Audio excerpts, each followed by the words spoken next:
আসসালামু আলাইকুম সবাইকে।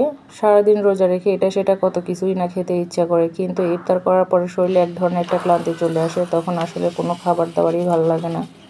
তো মাঝে মধ্যে একটু ট্রাই করি ভিন্ন রকম কিছু তৈরি করার।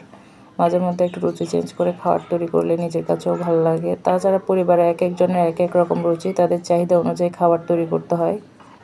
আপনি যখন খুব ভালো ভালো খাবার তৈরি করবেন তখন পরিবারের সবার কাছে খুব ভালো, খুব প্রশংসনীয় আপনি। তো মাঝে মধ্যে এটা ট্রাই করার চেষ্টা করি। তাছাড়া কাউকে ভালো কিছু তৈরি করে খাওয়া বা পরিবারের সবাইকে সেবা করা এক ধরনের ইবাদত, এক ধরনের সুন্নাতও বটে। তো সেটাও চেষ্টা করি।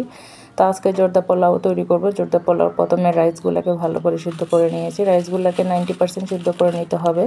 তো আমি একটা জর্দা পোলাওর প্যাকেট নিয়ে নিয়েছি, রাঁধুনি প্যাকেট। এখানে সব কিছু পরিমাপ মতে থাকে, এখানে পরিমাপের কোনো এদিক সেদিক হয় না। যারা পরিমাপ বোঝে না তারা চাইলে এই প্যাকেটটা ইউজ করে নিতে পারে।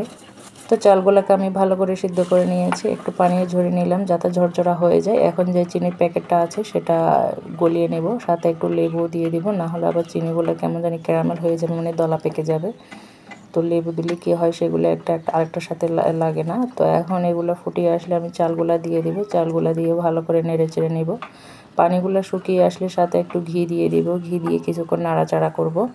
2 টেবিল চামচ আমি এখানে ঘি দিয়ে দিয়েছি। চাইলে কেউ ঘিটা নাও দিতে পারে, এটা যার যার রুচি অনুযায়ী, পছন্দ অনুযায়ী। তো আমার কাছে ঘির ফ্লেভারটা ভালো লাগে, তার ঘিটা দিলে ভাতটা একটু ঝরঝরা হয়। তো ঘি দিয়ে ভালো করে একটু নেড়ে চেড়ে নিব পানিটা শুকিয়ে আসা পর্যন্ত। পানিটা শুকিয়ে আসলে উপরে 2 টেবিল চামচ গুঁড়া দুধ দিয়ে দিব। গুঁড়া দুধ দিলে একটু খেতে ভালো লাগে।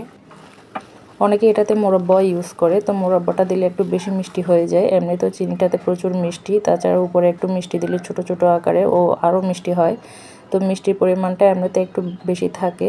তা আমি উপর থেকে একটু দুধের মালাই ছড়িয়ে দিলাম। দুধের মালাইটা আমি আগে থেকেই রেডি করে নিয়েছি। এখানে হাফ কেজি দুধের মালাই তৈরি করে রাখছি।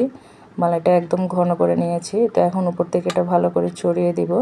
তো উপর থেকে একটু বাদাম কুচি দিব, একটু কাজু বাদাম, একটু কাঠবাদাম ছড়িয়ে দিব, সাথে উপরে কয়েকটা কিশমিশও দিয়ে দিব।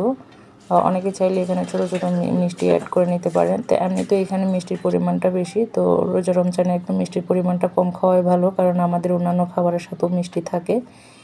এমনিতে তো মিষ্টি একটু কম খাওয়াই ভালো, যতটুকু সম্ভব মিষ্টি কম খাওয়ার চেষ্টা করি।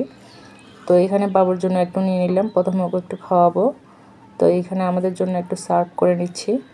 মাশাআল্লাহ, এটা অনেক সুন্দর আসছে দেখতে। তো এক একজন এক একভাবে রান্না করে, কেউ একটু ঝরঝরা টাইপের চাই, আবার উপরে মালাইটা দেয় না। আমার কাছে মালাইটাই ভালো লাগে, সেজন্য আজকে আমি মালাই দিয়ে তৈরি করলাম। এই পর্যন্ত আমার জর্দা পোলাওটা রেডি হয়ে গেছে, আলহামদুলিল্লাহ। ভিডিওটি যদি আপনাদের কাছে ভালো লাগে তাহলে লাইক, কমেন্ট, শেয়ার করে অবশ্যই পাশে থাকবেন। আজকে এই পর্যন্ত। আল্লাহ হাফেজ সবাইকে।